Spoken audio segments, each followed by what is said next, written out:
Hi, it's Angus Chan again, and for my second video, I thought I'd talk about some of the factors that went into my decision to get laser surgery in the first place.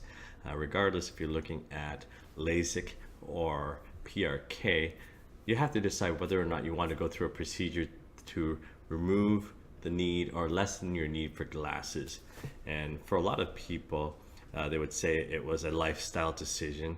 They were avid sports fans, they were golfing or skiing, and they want to remove the need for glasses or wearing contact lenses. And for a good chunk of that, those are some of the considerations I made myself. So I'm an avid snowboarder, have been for many years, but the problem for me was wearing contact lenses. My eyes tend to dry out really quickly, so I could only wear them for maybe 3, maybe 4 hours before I would have to put lubricating drops in my eyes, or switch them out totally and put on my glasses. So I'm either carrying a bottle of contact lens solution with me in my pocket, or I'm carrying my glasses cases. They're carrying my prescription glasses with me every time I decided to go to the mountain to go snowboarding. So it was a huge impact on my life, but it was annoying that I always have to carry both things with me at the same time.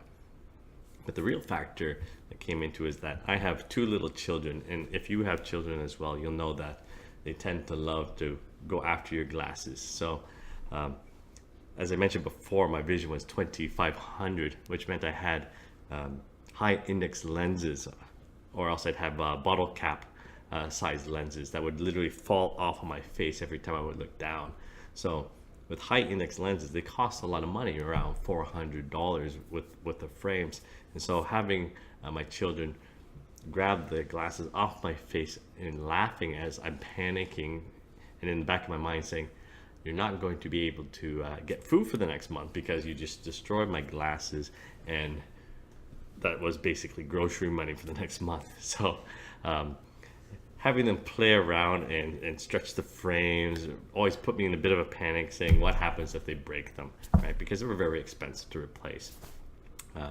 Another factor that went into it is that I went to Jamaica last year with my cousin who was getting married, and I couldn't really enjoy everything that the island had to offer. For example, I couldn't swim in the ocean because I would fear that my glasses could get damaged by the salt water, which made snorkeling a bit of an issue, because if I went underwater without my glasses, I basically saw a big blur. I said, oh, there's a blur of a fish. It's like, well, I probably wouldn't want to go on those excursions. So I mostly laid on the beach and waded into the water, but didn't do a whole lot of water activities.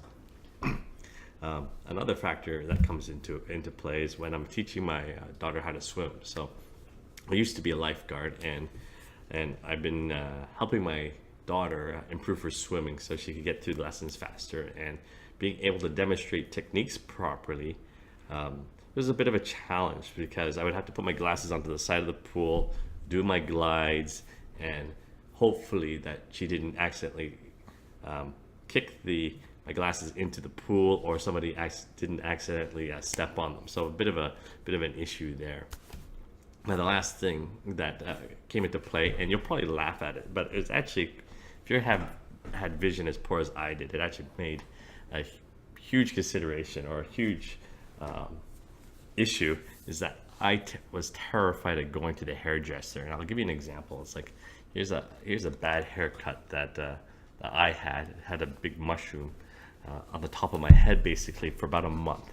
And when you go to the hairdresser and you have to take off your glasses, oftentimes they'll be cutting away, asking you, hey, how's this look? Or do you want to take off another inch here or make some adjustment? And I really couldn't give them an adequate feedback because I couldn't see until the end. So when I put my eyeglasses back on, it was either, hey, it went perfect, or oh my god, you just ruined my hair for a month. So being able to actually go to the hairdresser is one of those small little joys I get by not having to wear glasses anymore. So those are kind of the factors that went into my decision to say, hey, my quality of life could improve, and hopefully some of those considerations you can take into account now and figure out, hey, is the procedure right for you? And I'll be back for my third video to discuss more about the procedure itself.